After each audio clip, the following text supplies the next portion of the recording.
Hey, good morning, Penfield. It's Dr. Carlin and Dr. O'Sullivan here for another edition of, Good Morning Penfield. First, we want to wish a happy belated Mother's Day to all the moms out there. We hope that you had a great day. Hopefully, the weather was beautiful for you and you were able to get outside and do what you enjoy.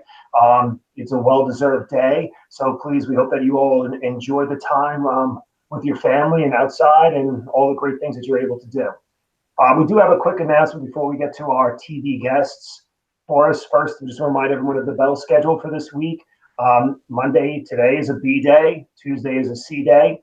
Wednesday is a D day. Thursday is an E day. And Friday is an F day. So keep those letter days in mind as you go into your minor classes when you alternate on the A, D, B, E, C, F schedule.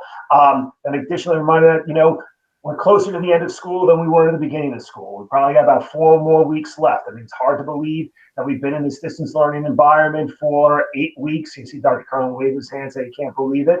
But we're almost there. And we really need you guys to continue to focus on your academics. There's still a lot of work that needs to be getting done. Teachers are still pushing out the assignments for you, making sure every day you're logging into your Google Classroom, working on your assignments, turning those assignments in. If you have any questions, reach out to your teachers.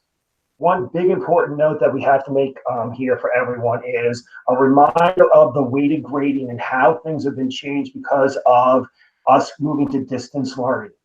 Dr. Bauer sent out an email and a video message probably end of March explaining that because of the distance learning, we were changing the weights of our marking period grades. So instead of being 21% for each of the marking periods and 16% of the final is the final exam to get your overall average, we're moving the weights to 35% for the first two marking periods, 20% for the second marking period because we're already two-thirds done with the third marking period, and the fourth marking period is going to be 10% of your final grade. So again, the average would be marking periods 1 and 2, 35%, marking period 3, 20%, marking period 4 will be 10%. In Infinite Campus, that information has not been reflected. This past weekend, they went in and they overrode the other percentages because it just reflected the averages of 3 marking periods to include 35, 35, 20, 10. So when you're looking at Infinite Campus, your average may have changed. Your marking period grades did not change, but just your average did to reflect the new weighting system that has been put in place. So please, if you're kind of looking at that and wondering what happened, that's the reason that that occurred. There is the email that Dr. Bauer did send out, and that link's going to be in my communication that's also out that's attached to this message. So if you want to review that message from Dr. Bauer, please feel free to do so. Last thing, just to remind everyone, thanks for everyone who's been participating in our virtual Spirit Days. Our next virtual Spirit Day is this Friday, and it's going to be a tie-dye day. So please, guys, get out those tie-dyes, wear them, take a picture of it, get it to Mrs. Woods, and we'll be posting that on our Penfield Twitter page. So at this point now, I'm going to turn it over to Dr. Carlin for a few announcements. Right. So, hey, good morning, Penfield. I just wanted to piggyback on what Dr. O'Sullivan was saying about 4 weeks to go, right? So, we're almost at the summit. We're almost there. All right. So I just want to tell you that the best views generally come after the hardest climb, right? So this has been a tough, challenging time for all of our families, for our students. You have been working so hard. We're so very, very proud of you. You're almost there. You're almost at the top. So keep working hard, and before you know it, June will be here, and you will be on summer vacation. Much well earned. All right, so my announcement has to do with locker retrieval and locker cleanout. So you've had announcements from Dr. O'Sullivan regarding the locker cleanout, right? But everything is tied into what the governor says and what the governor wants us to do as far as safety goes, especially in Montgomery County. So as of today, there is we're going to be going through June 4th, I think. We're going to be extending the time where we have to have safety precautions in place, right? So it looks like right now our locker cleanout will be extended through May and then the first week of June. And then when we get more information on that, we will let you know. But at this particular time, you can't come into the building because it's not safe, or you can't come and pick up your, I'm sorry, you can't come and pick up your stuff from school because it's not safe. So when we do get that information, believe me, leave Dr. O'Sullivan. We will be we'll get that information to you, and you can come up and get your stuff. Okay. So just sit tight on that. All right. That's all I have, Dr. O.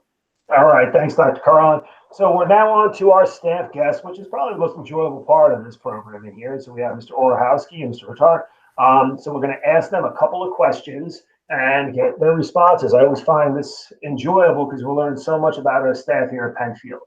Yep. So first question I have, which is, our go-to, we're going to start off with this one, is what song do you know all the lyrics to? So Mr. Orahowski.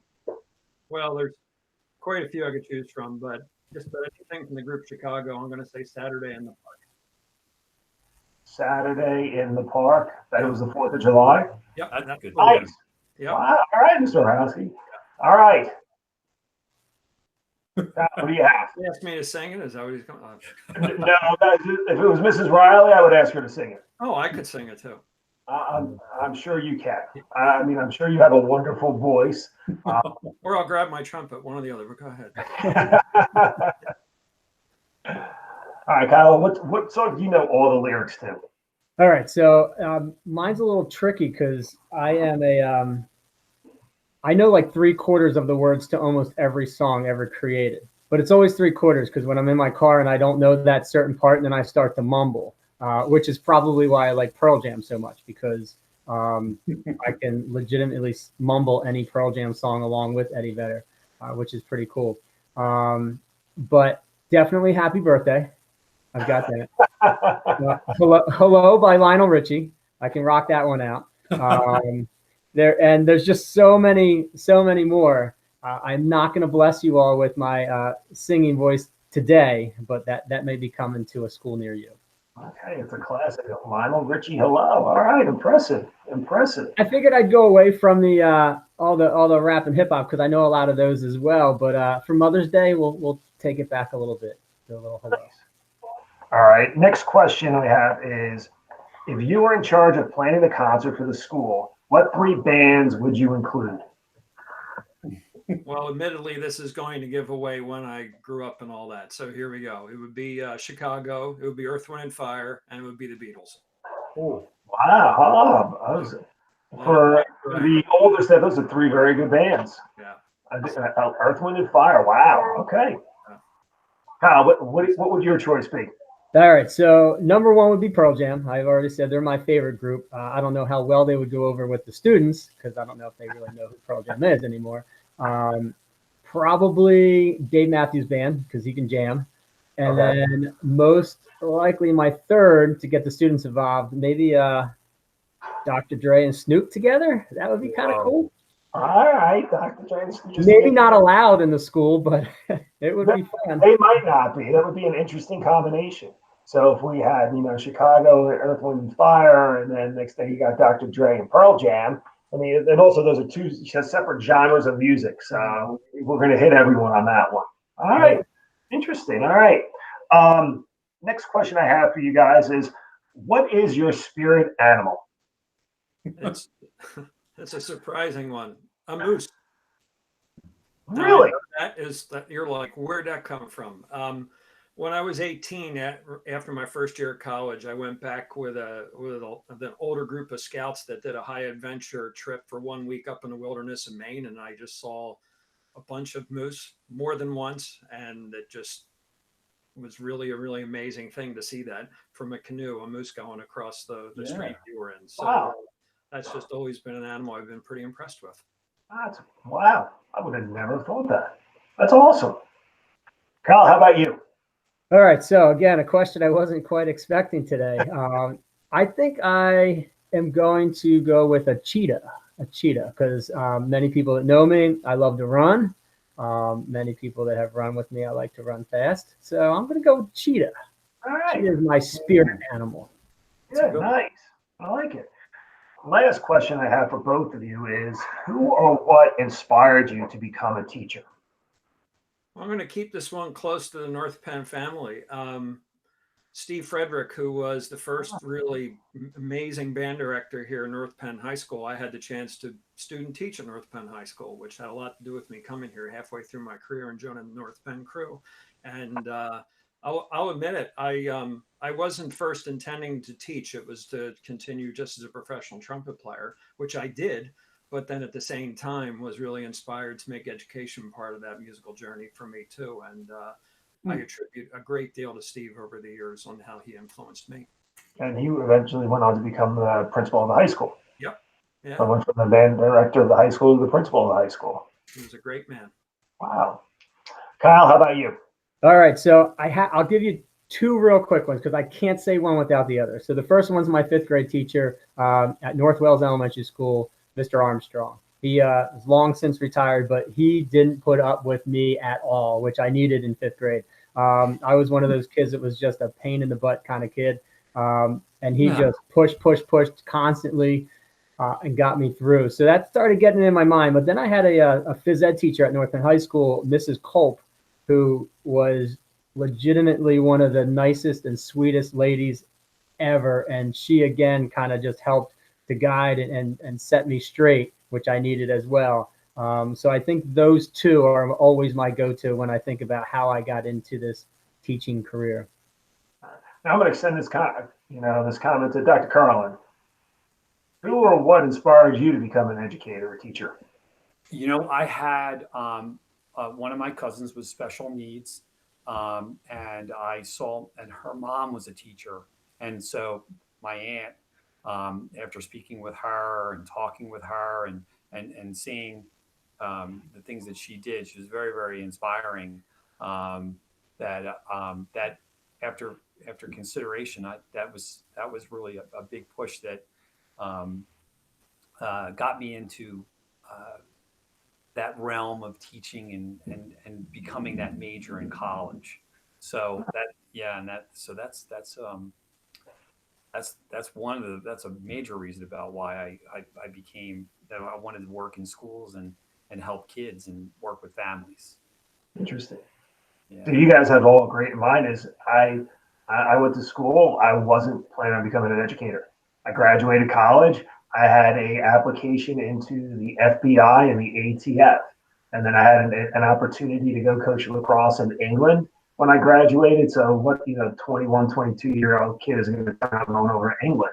So when I was coaching lacrosse in there, I realized I loved working with kids. And this was the passion that I had. So I came back and I'm like, forgot all about this, went back to school, got my teaching degree, got my license, and I began teaching from there. But I was not at any point was thinking when I was in high school, college to become a teacher. I had great teachers. Both my parents were educators, so I was thinking, I'm like, I don't want to go into the same profession as they are. So I had a different path altogether. And it was just the opportunity to work with kids and just like you get that, like that light bulb when you see they got it and that you made a difference. And that hooked me right there. I'm like, all right, boom, this is what I want to do. And lo and behold, here we are. So, all right. I love the journeys because you know what? I think everyone has a different journey, but we all get to the point we all are doing something we love. And I think, I couldn't see myself in any other profession or any other career. I mean, honestly, there isn't a day that goes by that I don't enjoy going to work. I mean, I truly do. I do want to thank both of you for being our guests today. We appreciate your time. We appreciate the insight and your sharing here. It was great. Dr. Carlin, as always, thank you so much. Everyone, we want you to have a great week. Stay strong. We're all thinking about you, and we'll all see you real soon. Take care, Penfield. Take care. See you, Penn.